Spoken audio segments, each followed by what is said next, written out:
Ao anatin'ny fanatanterana ny tetikasa maharitra ao aminy dia nanao asa fanasoavana teo anivon'ny toerana telo teto Antananarivo ny fikambanana Soroptimist International Club Antananarivo Mandrosoa ny asabotsy lasa teo Notsidihan'ny fikambanana tamin'izany ary ny fonjan'Antanimora ny Akany Fitahiana Ankorondrano ary ny tanana iray misy ny tetikasan'ny fikambanana any Ambohidy. Toerana telo samihafa teto Antananarivo no nanatanterahany fikambanana Soroptimist International Club Antananarivo Mandrosoa asa fanasoavana ny tontolo andro ny asabotsy lasa teo.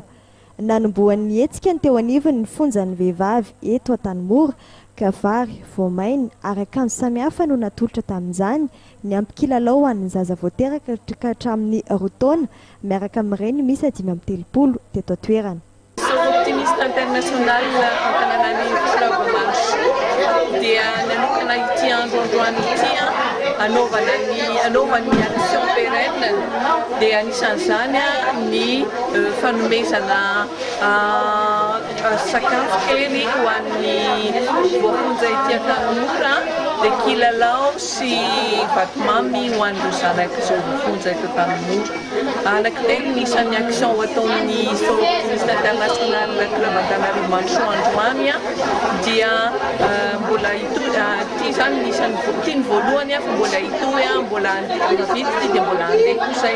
hanao action amin'ny Akany Fitahiana na les enfants de la rue dia rehefa avy eo avy any ho any Ambodela any amin'ny village izay misy ny projet intégré an'ny Soroptimist International Club Antananarivo Mandrosoa. Etsika efa fanaon'ny fikambanana isa-taona ny tahaka izao saingy tamin'ity indray mitoraka ity dia ny fanandrify tamin'ny fankalazana ny andro iraisam-pirenena momba ny zon'olombelona izany.